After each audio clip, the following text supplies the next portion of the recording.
No palju õnne! Mis tunne on? Väga hea tunne.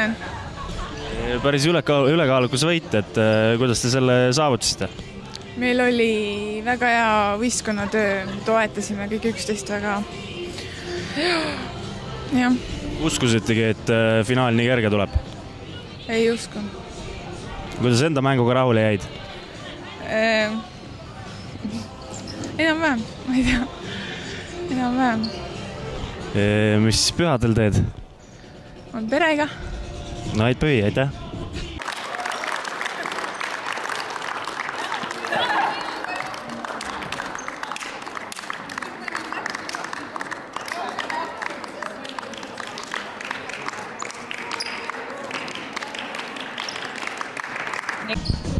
No palju õnne! Kõige ilusamast värvist medal kaelas, et millised emotsioonid? Tänud õnnitluste eest. Emotsioonid on väga head, et mulle tegi tõesti rõõmu, et tüdrukud esimesel veerandajal mängisid väga head mängu, mida me oleme nüüd harjutanud terves pool aastat ja no kahjuks päris lõpuni vastu ei pidanud sellise ilusa mänguga, aga võit on võit ja ma olen väga rahul. Võit oli väga suur ja ülekaalukas, et 98 punkti viskasite kokku. Tundus, et tüdrukud üldse ei eksi, et mis saladus on? Ma arvan, et hästi treenime, käivad hästi treeningul ja eks see mingi aeg peabki välja lööma, siis need visked ja no see ongi, treening ongi see, mis paneb nagu mängima ka, kui trennis ei käi, siis ei mängi, eks. Kas meeskonnas on palju tüdrukuid, keda tulevikus veel jälgima peaks? Seda on vara öelda, on tüüpe küll, kellest tõenäoliselt naistekoondisesse nii mõnigi jõuab ja noortekoondistes siin meil on kohe tulemas U16, nii et noortekoondise kandvad jõud, mõned peaks ka siin võistkonnas olema, et kindlasti tuleb nii mõnigi mängi, aga praegu on vara veel öelda. Mis meeskond pühadel ette võtab?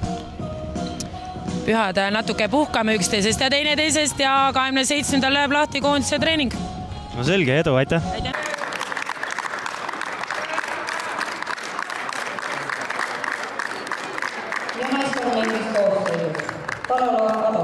Raske mäng.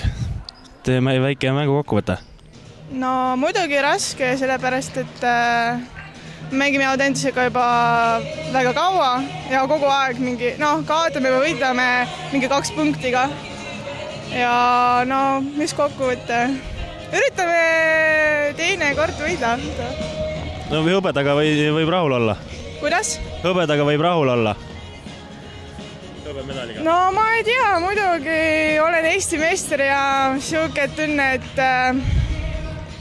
et ma pean võitlema, aga mis ma teen siis, et muidugi üritame teine kord võidata.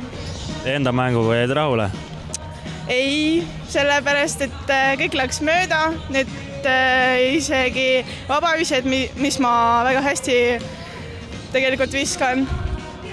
Ei, ma ei ole rahule. Et olid platsil natuke närviline või? Ja olen närviline, sellepärast, et meil on uued mängijad meie võistkonnas ja ma arvan, et peame natuke veel, oleme veel kogunud ja ei oleme nagu väga kaua mänginud koos ja see on väga raske ja muidugi olen närviline selle pärast. No okei, edu, aitäh!